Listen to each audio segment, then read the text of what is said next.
Good afternoon.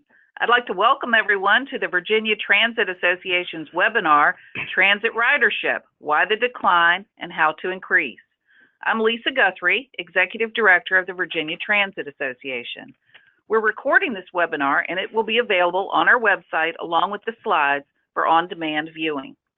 We'll save all the questions for the Q&A portion of the webinar after all panelists have presented.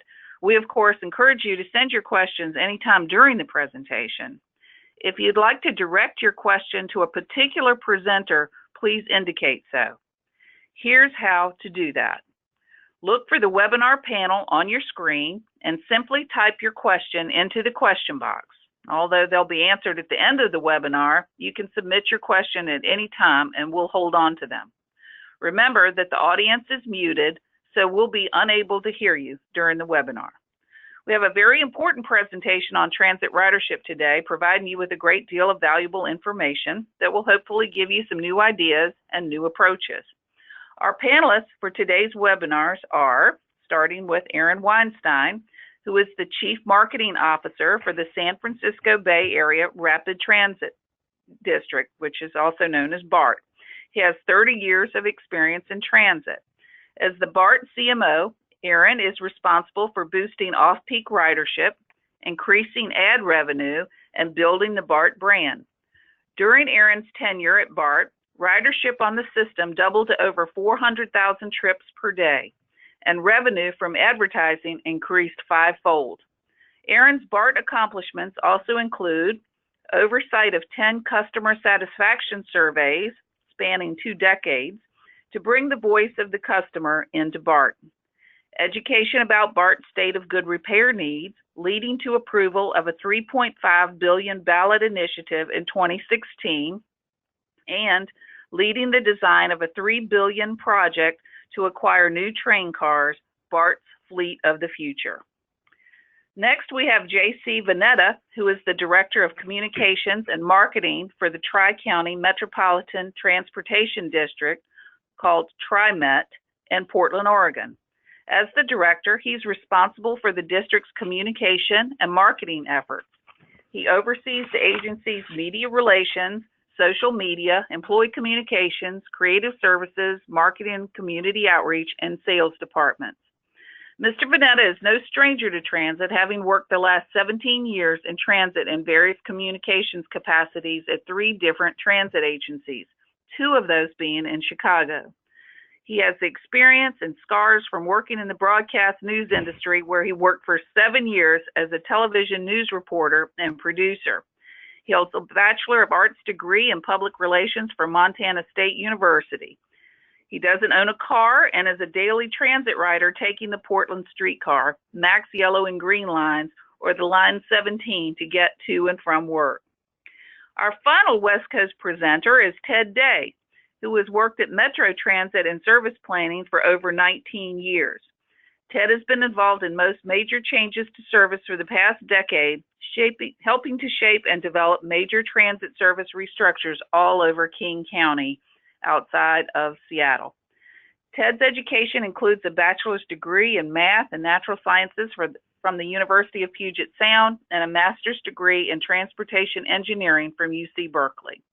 And with that, it is our great pleasure that we begin. I turn the webinar over to our presenters, starting with Aaron. Take it away, Aaron.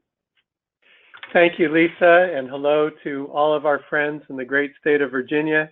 I'm going to be talking a little bit about ridership, both nationally and using some examples from BART, showing you how we collect research to understand what's going on. It's no secret that ridership is down nationally, so you shouldn't feel alone if you're experiencing that in your community, and hopefully we can give you some tips that are valuable to you today. Next slide. So this is some data that we collected for our own use at BART, looking at national trends versus what's going on at BART. The green bars shown here are heavy rail, which includes BART, and the blue lines show BART specifically. You can see that in the years 2006 to 2008, there was healthy improvements in ridership, both for rail overall and for BART. and that we saw declines during the recessionary period in 2009 and 2010, and then good growth again for about a 4-year period after that. And then something seemed to happen beginning around 2015, where ridership began to improve at a lower rate and then even begin to go negative. Now, this slide doesn't show 2017 because the data nationally isn't available yet, but I can tell you that the BART figures are down about 4% for the 2017 calendar year. I also don't show on this slide bus ridership, but it has followed similar trends nationally and has shown declines, especially in the last couple of years. Next slide. So this is a list of potential ridership factors, some of which might be at play in your community. This is partly drawn from a webinar that APTA sponsored back in December. And there's 16 items on the list. I'm not going to go through all of them, but you may want to look through this list and see what might be some explanations for what's happening in your area. Item 1 and 2, population, employment, school enrollment, they're always factors. When they're going up, that tends to help transit ridership. When they're going down, that tends to hurt. So that's certainly one thing you'll want to look at. Also, item 5, there's been a lot of conversation about what role TNCs are playing. TNC is just an acronym for Uber and Lyft and similar app-based services. Also, there's been some recent studies, item number 6, about car ownership and whether increases in car ownership due to low financing and leasing costs might be one factor in transit's declining ridership. Also, people may be acquiring cars for use as TNC drivers, so that might be another factor. Anyway, think about which ones of these might be candidates in your area and collect whatever information you can so that as you're attacking the problem, you're attacking the right problem in your locality. Next slide.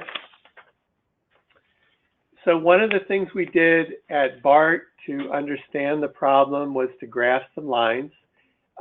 And just to focus, first of all, on the blue line, which is ridership, and the green dashed line, which is employment. These two lines over the last few decades at BART have really tracked very closely together. And you can see for most of this last 10 years, they've continued to track very closely until about 18 months ago, where all of a sudden ridership has begun to decline, the blue line, while employment continues to increase. So we were scratching our heads about that. And I've seen similar graphs from other parts of the country where those two lines tend to track until recently. So there's something new afoot. We also graph here gas prices, which are at record lows when adjusted for inflation. That could be one of the reasons why ridership is beginning to come down despite healthy employment in our area. Also, the purple line there shows an increase in car ownership, vehicles per household. That could also be a factor.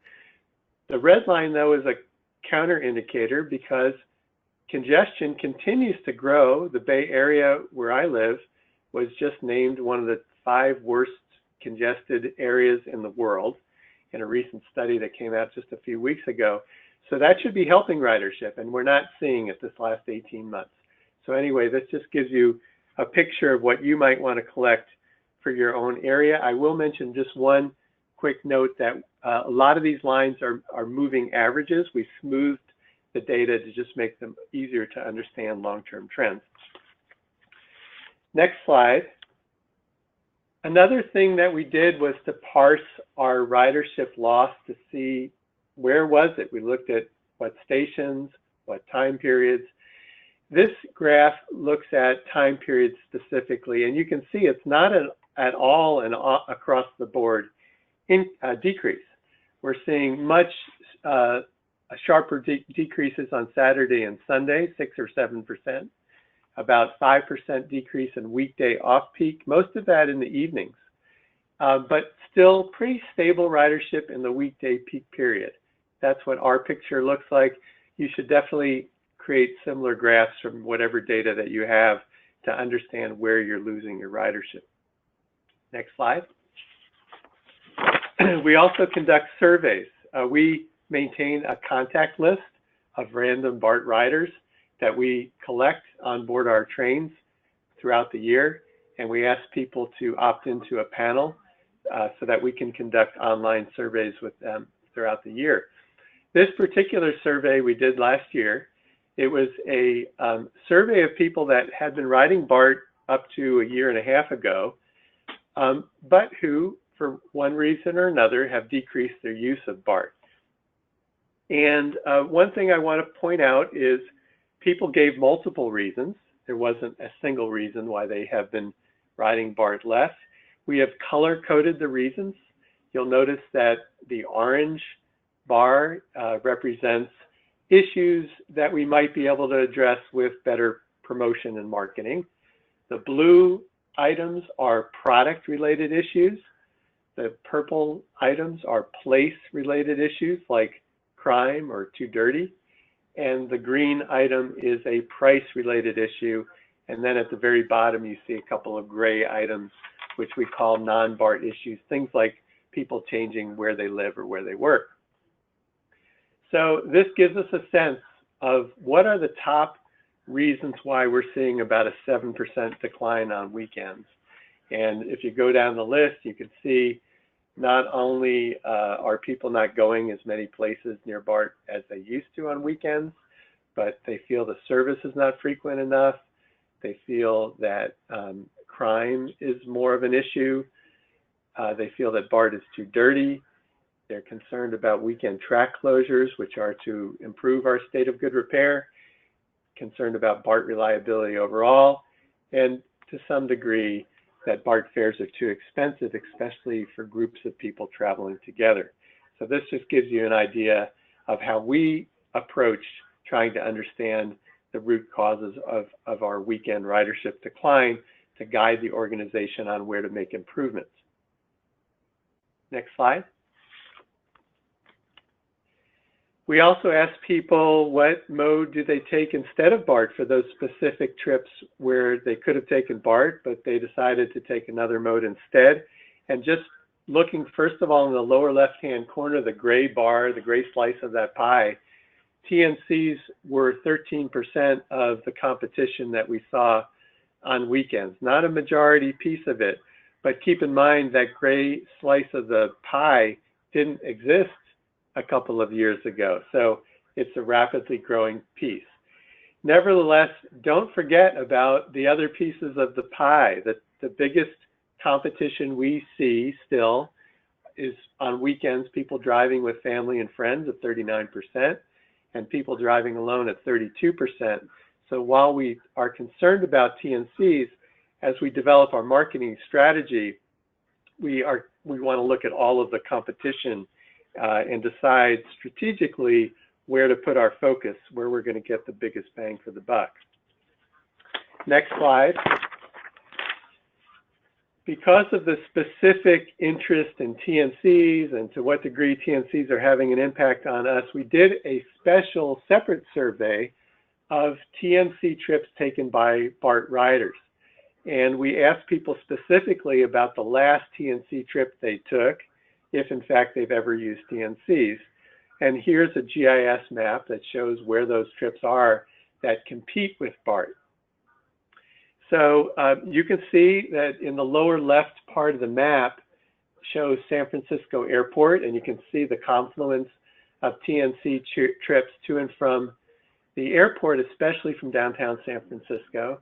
We have a similar concentration at Oakland International Airport, and a high concentration of trips overall in downtown San Francisco, where you see all those red dots there. So that gives us a sense of where we're seeing TNC competition. Next slide. We also received data from our friends who work at San Francisco Airport about what they're seeing in ground transport overall.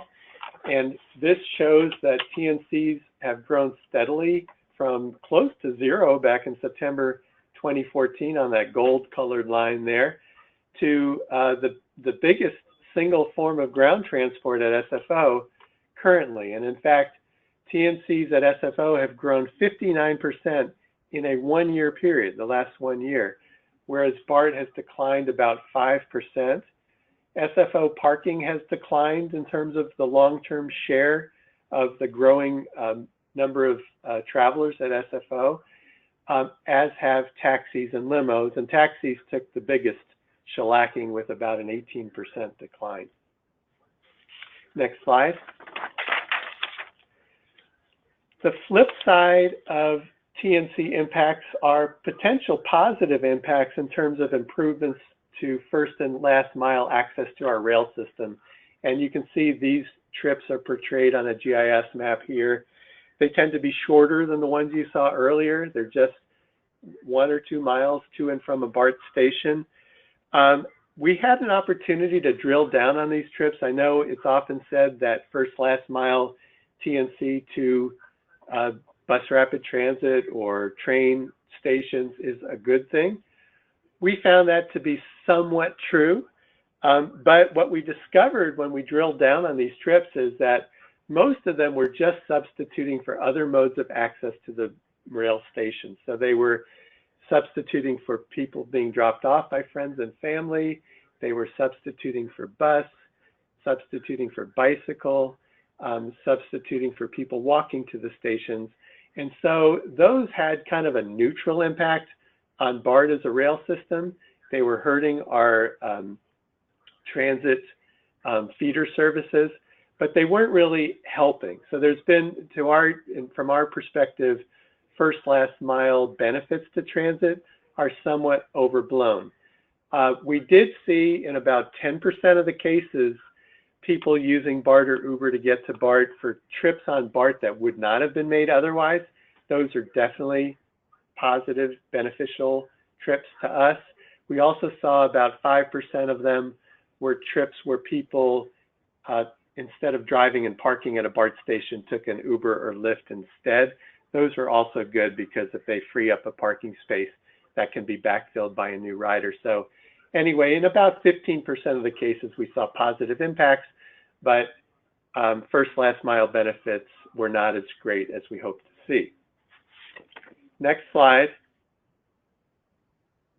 Beyond the ridership considerations of TNCs, one of the things that we've been thinking about long term is what does it do in terms of public support for transit and legislative support, in particular for transit funding. So we've started a multi-phase survey to understand those impacts. What you see here is a baseline, and just to call out a couple of them, look at statement A here. We asked people whether they agree or disagree that in the future, Uber and Lyft will continue to cost too much for everyday use, so we will still need public transit like BART as an affordable option. That got very, very strong support. So that tells us, as we talk to the public and talk to legislators, this is an important thing to reinforce because the public feels it's true. People do splurge on Uber and Lyft once in a while, but for everyday use, it's really not feasible for the average person. Also look at item D at the bottom. We read people the statement, in the future, Uber, Lyft, and self-driving cars will provide convenient, on-demand service that makes traditional public transit like BART less relevant. Now, we were hoping people would disagree with this. In fact, 50% said they disagreed, so that's a good result. But we did see 22% say they agree with it, and we're going to keep an eye on that over time because if more and more people agree that transit is less relevant, it's going to be harder to get public and legislative support for funding. So we're going to keep an eye on that one.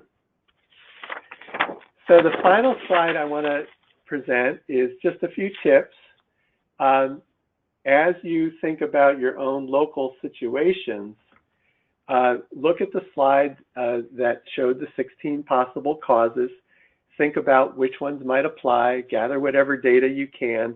If you have the resources to do surveys of your riders, that is highly recommended, or try to pull in some third-party data. But by all means, try to understand the reasons behind your ridership decline first before you attack it. Develop a comprehensive 3Ps plan. Some of you may remember from marketing courses you've took, the 3Ps are price, product, and promotion. You want to look at improvements in price and product, as well as promotion, to have a P powerful effect. If you get all those things in alignment, you'll be much more likely to actually move the needle. Beware of management asking you for a 1Ps plan, meaning promotion only. Sometimes you can pull out a magic wand with a 1Ps approach and make that successful, but you're going to be most successful if you try to get the organization in alignment around a 3Ps plan. And have a strategy for aligning the organization behind that plan. Use your research as sort of a calling card to talk to top management and get a plan in place that attacks the problem and gets you on the road towards a solution. Thank you very much for your time.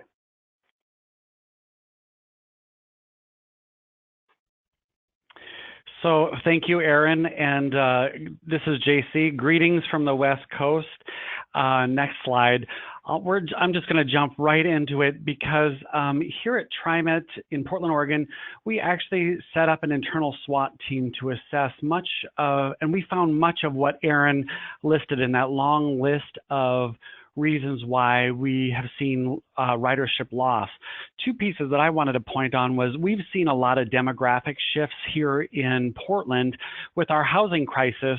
A lot of people are moving here, and that has pushed a lot of folks to the fringes of our service district where we have not as good of service, and so they've had to now drive. And so we're really looking at that.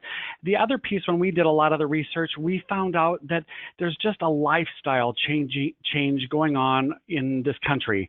And, we don't go to movies, we rent them on Netflix. We don't, go to Macy's anymore. We order it on Amazon. And our groceries, so much of it is turned into this on-demand lifestyle that people aren't making those additional trips that you would take on the nights and weekends, much like Aaron pointed out, where they have seen losses. So it's definitely one of those things where we're looking at all of these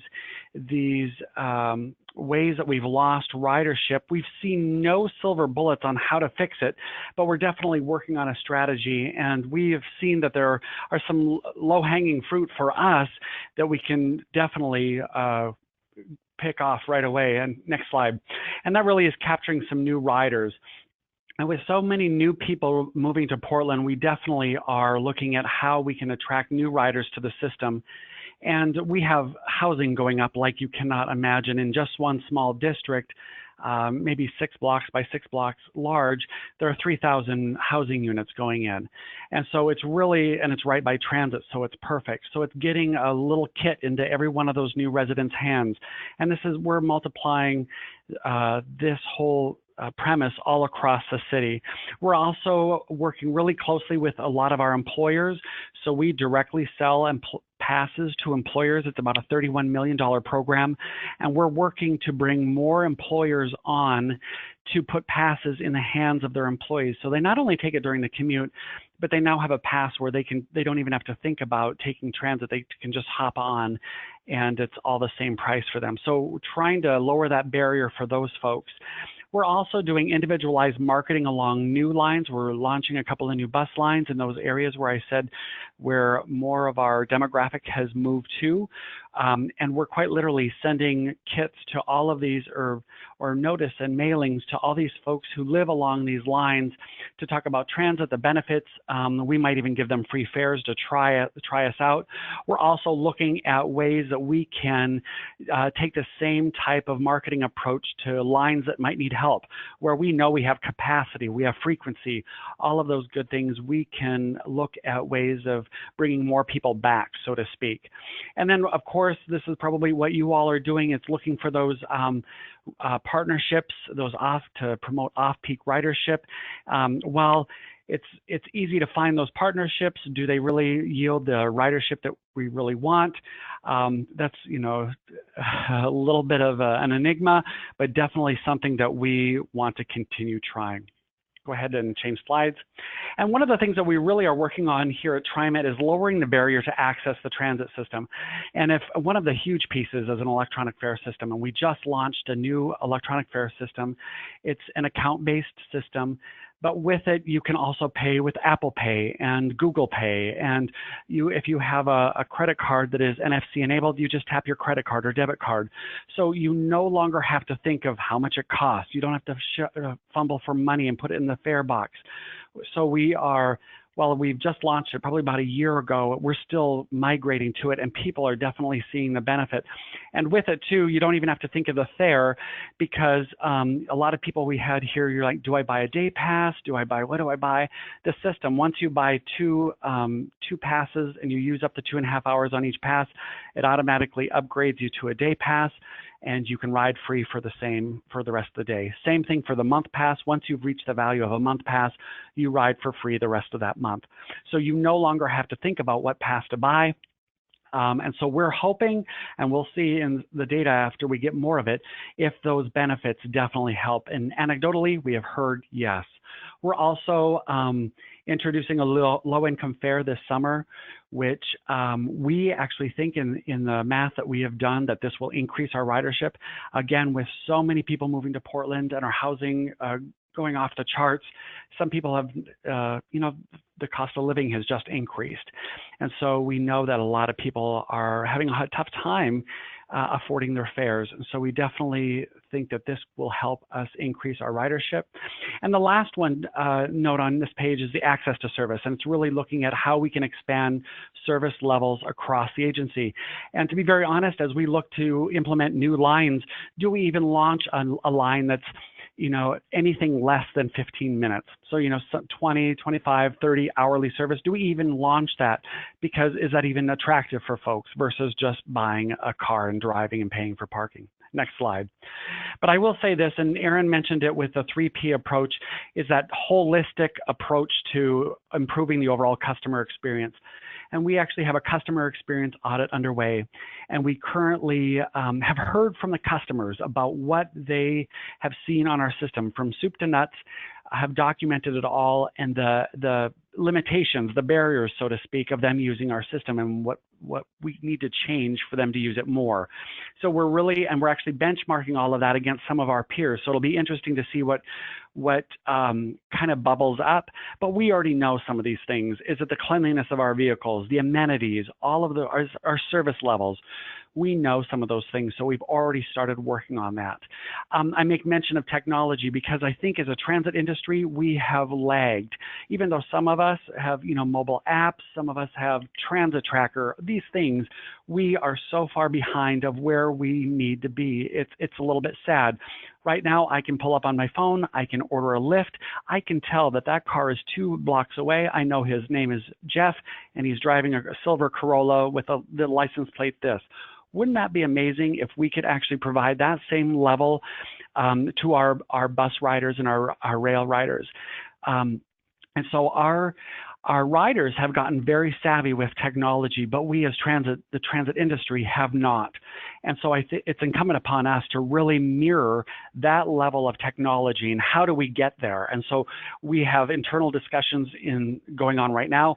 We have already started to move toward that type of map-based, bus coming around the corner, hop on, and it'll take you right there. And so we're very close, and it's not easy, and you guys all know that with your IT departments and contractors. And the one last thing that I just wanted to make mention of is that we are constantly listening. We have a Riders Club where we poll constantly to figure out where we can make those changes. You all know that putting in a new bus line or making changes to a bus line, the outreach, all of that stuff takes time. Are there early wins? Are there really easy wins that we can get with just talking to our riders? And some of that really can be small wins, whether it's changing your website or publishing this information, or a lot of those things can easily be done. We've also moved our customer service arm into our social media, which has just proven to be so beneficial. So when you're not talking in social media, someone's going to fill the void, right? We know this. So we have filled that void with our customer service folks who are taking those complaints offline and answering them. Sometimes they would bubble up and you get these trolls talking about them. It has definitely helped us and strengthened our brand because we're responsive, we're getting accurate information out, and it's definitely helped us, and people see us as a responsible, reliable entity. So it quite literally is that holistic approach. I will say this, though, there are no silver bullets in any of this. And if you come across them, please let me know. And good luck to you all. Thank you, JC. This is Ted Day reporting from Seattle, Washington. Welcome to everybody who's listening. Thank you for tuning in. So I'm going to talk a little bit about the factors contributing to some of our impressive ridership growth up here. So let's move to the next slide. And we can see that we have, between 2016 and 2017, added 4.7 million more riders to our system here in Seattle, bringing us to the top we've ever had here at 155 million riders a year. So that's been pretty exciting growth for us here in Seattle. So next slide, please. So one of the drivers that we don't control, but that we certainly are benefiting from, is some very significant regional growth here. We have three very large technology giants in the region, Amazon, Google, and Microsoft, and they are growing rapidly. And one of the benefits of their offices, are that they have located them in our urban areas. So they're in reach of most of our good transit service. So that's really helped. We don't have to go chasing them around the suburbs. They've really put themselves in a good position. We have about 1,000 people moving into Seattle each week. So as JC noted, they have a housing crisis in Portland. We also have it here in Seattle. We also have a very desirable climate and culture here that are attracting people. And then, of course, our main cities, the city of Seattle, is really encouraging the higher density housing to cluster around transit. And so we are working really closely with the city to kind of indicate where that really good transit is, so that they can create their zoning policies to really encourage that higher density housing growing around those transit lines and those nodes. Next slide, please. We also here in the region are benefiting from a major commitment for some significant capital improvements. Sound Transit, which is our regional transit provider here in the area, has expanded light rail, most recently in 2016, north of Seattle, adding a couple stations. And then we here at Metro have added 6 rapid ride BRT lines between 2012 and 2015. And they've been extremely successful. 5 of the 6 lines have actually increased their ridership by 50% or more in the short lifespan. So we found that riders really are responding well to the frequency that these lines are offering and the speed that they offer. And then, of course, we also here in Seattle have kind of an hourglass shape, which is kind of forcing the region to look at prioritization of higher capacity modes, because our road capacity is really limited. We just can't expand. So that's meaning that we have a commitment for more expansion for Sound Transit to add 62 more miles of light rail in the region, 3 new regional BRT lines, and 13 more rapid ride lines here for Metro, and more commuter rail. And so, this commitment to transit growth that the region has showed means that people can move here and know that they can live a no or very low car ownership lifestyle, and know that 20 years from now, this region is going to be a very easy place for them to rely on public transit. So that regional commitment is certainly something that we're benefiting from. Next slide. So next, we have had some pretty interesting fare policies that we've implemented here in the last couple of years and will implement this year. As JC noted, they're looking at a low-income fare. Well, we instituted one in 2016, and we found that accounted for about 5 million trips in 2016. That's a $1.50 fare. It is linked to our Orca Smart Card. And so what we were finding before this low-income fare was instituted, the Smart Card, which is basically either a pass product or a an e-purse on the smart card, we found that our lower income riders weren't actually able to, they weren't using this product much, so they were still continuing to rely on cash. And so by linking the low income fare with the card, it's enabled them to get the card in their hands. And one of the benefits of having the Orca card is that we have regional fare integration amongst the different transit agencies in the area, so people can transfer between the modes and transfer between the different bus providers without having to pay an additional fare, which they would if they had cash. So this has, again, kind of benefited that low income sector of our community by linking it to the Orca card. And then this year, we're going to have some fare simplification. We're going to be getting rid of our peak surcharge and our zone surcharge and just have a flat fare. And then we're also going to be instituting free youth fares. So this is probably also going to drive some additional ridership growth coming here in the next year. Next slide, please. One of the things that Metro has done really well is we have lots of partnerships. We've been doing this for many, many years. We have a long-standing commute trip reduction law in this state that requires our employers to have transportation plans.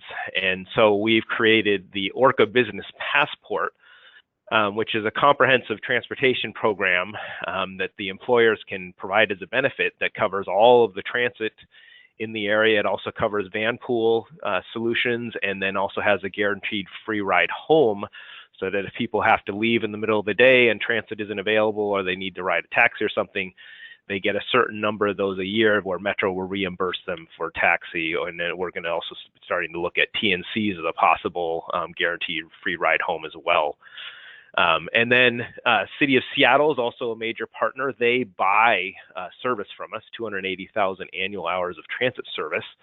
And they have largely focused this in the off-peak to encourage and support the idea that you can get around in Seattle on transit 24 hours a day. So again, just really that commitment to providing an option for people to live without a car or just one car for a family. And then whenever we're considering changes, we work with our major employers and educational institutions to make sure that any changes we're considering meet their needs, and we're trying to improve the service for them and with them in mind, since they represent such a large chunk of our ridership. We want to make sure we're serving them well, so we bring them into the process when we consider change. Next slide, please. Let's go back up here a second to the bulleted list, and then we'll come down here. We can go advance back. Thank you. So one of the things we've done to kind of set the stage for our ridership growth is to redesign our service.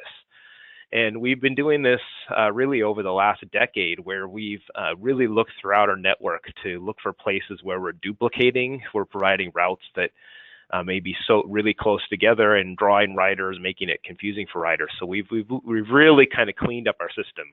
Also, when the new major regional transit line comes in, we are pretty assertive in removing duplication, so that we're leveraging that resource, and we can take those resources that would be competing with that, and we can redistribute that to bring riders in, provide feeder service, or provide new options for riders in the area.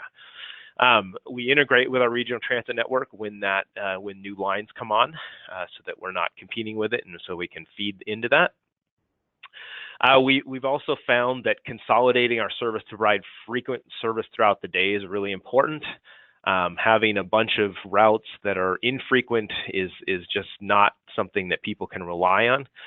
And so we found that people are willing to walk a little further to get to frequent service. We've had really good success where we've gone in and taken a network of 5 or 6 routes and taken it down to 3 or 4 that provide more frequent service. So we found that to be a really good solution. And then really making simple and direct routes so that people don't feel like the route's meandering all over the place. We also find simplicity is important for people to understand, not get into situations where they're making mistakes and having really bad situations come up because they misunderstand the routes. We also have done some pretty assertive stop spacing to try to make sure that we have not too many, but not too few. And then working with our jurisdictions to improve the speed and reliability. Again, this comes down to we just have limited road space, so we need to we need to take places where there's major congestion points and say we're going to focus on moving people instead of vehicles here, so carving out a lane where we can move as many people as the cars would and just devoting that to our bus service. Next slide is a graphic showing what we did where we had the new light rail line open up into the Northeast Seattle area. And we took the resources that would have been competing with that were providing the transit service between the U District and downtown Seattle. And we took those resources and put them into the neighborhoods to provide feeder service and some new connections. And we really focused on this frequent service. So over on the left, we show the map that previously, before we had the light rail, we had an area, the blue lines show the frequent transit service where buses ran every 15 minutes or more. You can see it's a fairly blank slate there in Northeast Seattle. And then afterwards, we have a much better grid of 15-minute service. And we went from 8,700 households that had access to frequent service to over 28,000. So more than 3 times as many people now have access to that frequent transit service. So it's been really successful to kind of leverage that resource, that new light rail line, and use our previous bus service to really benefit the communities up there. Next slide, please. Now, of course, we have had some challenges in that, we had the recession just like everyone else did, and we actually stopped hiring drivers and had to cut some service. And what we found is that we really pivoted to growth really fast. And unfortunately, what happened is we ended up with a shortage of bus drivers and mechanics because we stopped hiring, and people, of course, continued to retire during that time. And now trying to grow has been a real challenge. We just don't have enough drivers and mechanics to maintain our service. We also stopped buying buses, so we don't actually have enough buses to add peak service. So we've actually been focusing wherever we've been adding at the edges of peak or in the midday. We also have bus garages that are at or near our capacity, so we've had a lot of challenges around that. And then, of course, we also have the TNCs in our area that are a viable option for many of our riders. And since we live in an area that is a fairly wealthy area, there are a lot of people who can use that as an option. If those weren't around, we probably actually would have more riders and might have actually more challenges to face. So that's the end of my presentation. So now I'll turn it back over to Lisa for the questions. Thank you, Aaron, JC, and Ted. You all have been clearly doing a lot of research on ridership extensively, and you've identified some key areas for improvement. At this point, we're waiting for some questions to come in, but I'm going to go ahead and start with a question to allow for people to go ahead and enter their questions at this time. If you want a particular presenter to answer, please indicate so in your typed question.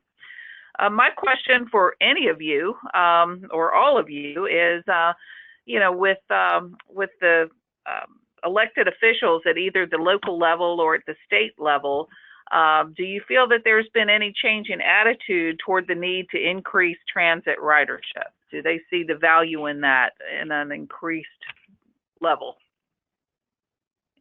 Any of you want to answer that? Jump in. I would say yes. Here in Seattle, we have very progressive leaders here who view transit as the way for us to grow into the future, and so they are very supportive of some of the difficult decisions we have to make. And so, when I was talking about redesigning our network, well, that has some very difficult decisions to make because sometimes you have to take a little bit to give a little more, and so. Those tough questions are things that our politicians, have to deal with and have to make those tough decisions to say, okay, we have to take a step back here to make a couple steps forward. And so having an open and honest conversation with the elected officials around, okay, this plan, we realize we're looking to increase our ridership by doing these certain things, but they're being open and honest about the downsides and showing them these are the riders who will be negatively impacted. It's very important for them to understand the trade-offs when they have to make these decisions. Okay, thank you. Go ahead. I'll jump in too, Lisa. And I think that I completely agree with Ted, and we've had similar sentiment here. In fact, we actually just got a bill passed this last year that provides the first ever stream of state funding for transit across the state. And so it's been a huge influx of money for us, which we're actually racing to spend and provide service for that money. But I will also say this, is that I think that one of the things that we struggle with, and we've actually had this conversation at APTA, and Aaron can even make mention of it too, or talk to it, but is ridership, because we're all being judged with that ridership number. Is it much more than ridership? Should we be even using that number as an indicator of our success? And in Portland, we're so congested because of all the people that have moved here, much like Seattle and the Bay Area. And so it's really hard. So is there a measurement of mobility? Because we provide that mobility factor. We've had lots of people who now can telecommute from home. Well, they're not even in the mix anymore. And so how do we as transit providers, how do we get that recognition for what we provide, and that's mobility to a region? We're taking cars off the road. We're allowing trucks to get through with valuable merchandise to market or produce to the stores. And I think that that's something that we all need to do as an industry, is talk about what is that number for us, and is ridership the indicator of success? And quite frankly, is this the new norm for us all to accept? I mean, there's always going to be ways for us to improve our overall ridership, but is this the new norm? Lisa, on the BART side, we were very fortunate to receive over 70% voter support for a $3.5 billion measure to improve the state of good repair of the BART system about a year and a half ago. And we know from research that the reason is because traffic is so bad, people see the need to maintain and improve transit in our area. And I know that will vary in different localities in terms of your impacts. You have to find the most important aspect of what you offer in terms of how the public and legislators see your agency. In our case, as I showed you in an earlier slide, we found that affordability is a very important distinction with some of the new tech-enabled transit services that are competing with us. So we're continuing, if legislators express any doubt about the relevance of transit in the future and the need to invest, if we talk about affordability, they get it. So that's an important element for us. Good point, all of you. Okay, we have some questions that have come in. Let me read the first one, and I guess I'm going to ask Ted to answer this one since they had already implemented a program for low-income riders. The question is, how did you implement the low-income fare? Did the participant have to fill out a form and then issue a card, or did you use some other mechanism? Yeah, so we have worked with a lot of agencies, public agencies in the area, and public health being kind of the main one. And so they worked through a lot of the public health clinics or the counseling centers to, they already had relationships with a lot of the folks in the low income community. So we actually contracted with them to kind of promote, get that information in. So when, someone would come in for an appointment, they would say, hey, have you heard about the low income ORCA card? And then they would be able to get them signed up right there and then we would know that they qualified because they were already part of that system. So again, it's kind of that partnership dynamic where you need to have your community partners, the people who already are specializing in serving the low income community. You can kind of leverage that relationship to help manage that, because otherwise it's a burden on the agency to have to kind of create a mechanism for judging whether a person's low income and processing all that paperwork. Well, if they're already qualified for some other thing for low income purposes, great, let's use that. Thank you. All right, I'm going to ask JC to answer this one. We are being hit by a number of factors, including teleworking. How has your pricing or fare structure adapted to teleworking while rewarding frequent riders? That is a very good question, and I don't have the answer for it. It's something that we have definitely looked at here. One of the things that now with our electronic fare system, we're able to ponder some of those off-peak riders, price promotions. So if you went and did your trip on an off hour after the peak, does the system automatically recognize that and charge you a lower fare? That's actually something that we've just begun to look at. But unfortunately, we actually had a building that's right across the street for us where four floors just emptied out because they all are now telecommuting, and it's a huge blow to us all. So. And even just like the mom and pop shops too, that where they went and got their coffee or donut. So it's something I think we're all grappling with. Here's another question related to Portland. I saw an article that traced one reason to a decline in bus ridership in some parts of Portland to gentrification, wealthier households with cars who do not ride transit as frequently. Are you encountering this? Are your service improvements helping to attract wealthier riders? It's yes, and that article is actually indeed true, because we do have kind of the inner Portland area where a lot of low-income families used to live. They have been obviously priced out, and a lot of wealthier people have moved into those neighborhoods, many times with one or two cars. And because they're so close in, it's quite easily either, we also have a Car2Go, a company that does car sharing called Car2Go, and Reach Now, which is, it's kind of like Zipcar, but you don't have to worry about the car. Once you get it to the other end, you just drop it off and you don't even pay parking. So and we have a lot of people who ride bikes. Our city has put in a lot of infrastructure for bikes. And so we've seen a lot of wealthier folks who have moved into these kind of inner ring, so to speak, neighborhoods, who are riding their bikes. They might be taking a Reach Now or a Car2Go. They might even be taking an Uber or a Lyft, because it's not that expensive. It might be $3 just to go across the bridge, get to your neighborhood, and settle in. But I will also say this, is that in Portland, we have an urban growth boundary, and we have really strict land use rules. And at some point in time, when we consider that whole ridership number, are we also a victim of our own success? Meaning, one of our goals in Portland has been to have 20-minute neighborhoods where you could walk anywhere in 20 minutes. So the grocery store, a clinic, a pub, a library. And we have achieved that in many neighborhoods where people they'll move there, and that's where they stay. They don't make those trips into downtown Portland, which many of our bus lines and our rail lines are geared toward. And so are we a victim of our own success now that we have created this?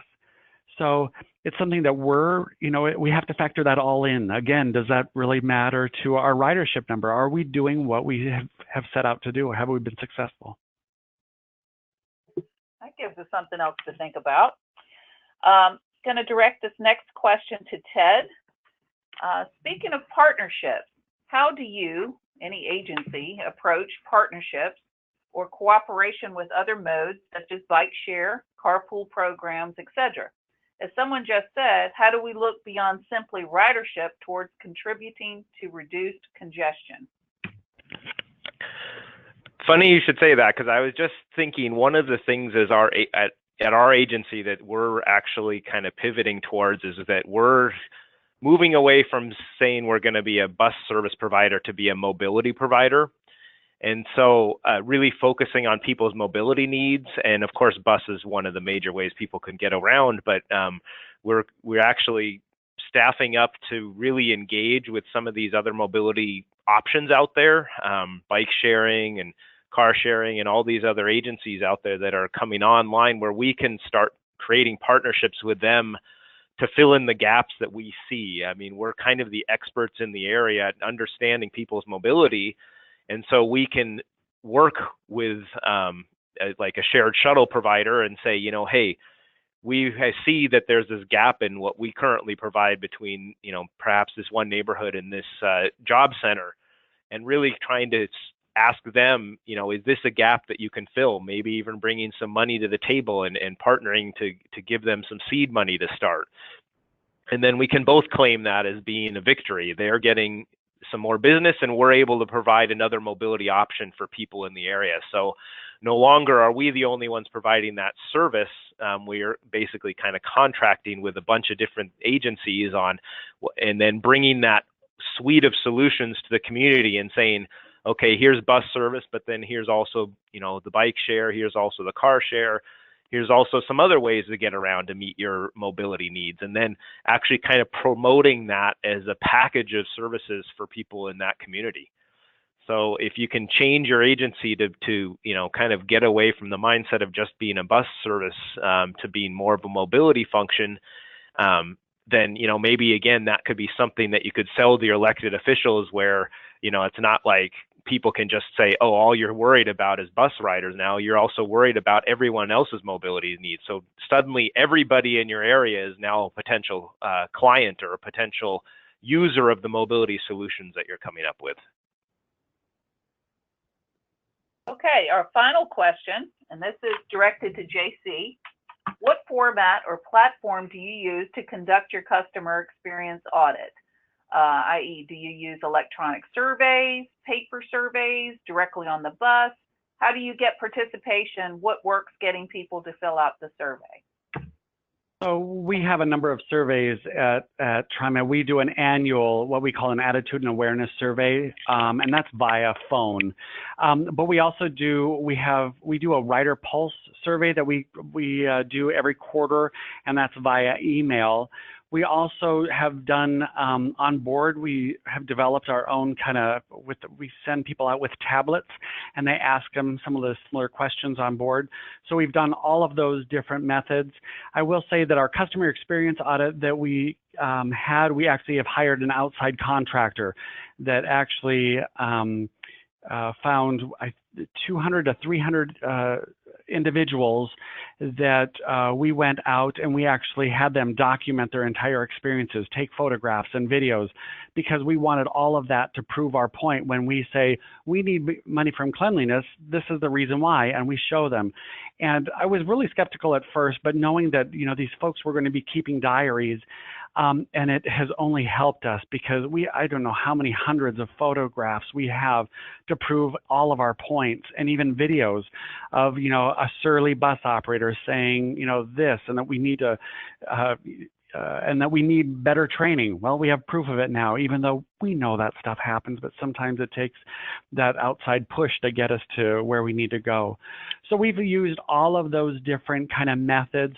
I will say this, one of the things that has helped a lot has been those onboard surveys, where we quite literally have TriMet people in uniform of sorts with their pads, iPads or whatever they are, asking these questions, because it just has such an ancillary benefit. Not only are we asking their input, but people around them see that we're listening. And so that does mean a lot. Well, thank you all. I think there's a great deal of interest in this, and I think you've got us all thinking and trying to figure out some tactics to address these concerns, and we appreciate your expertise and willingness to share that with us. So this concludes today's webinar, and I hope to see all of our VTA members at our annual conference and bus expo on May 22nd and 23rd in Richmond, and more information on that can be found on our website, vatransit.com. So again, thank you all for joining us today, and that concludes it. Goodbye.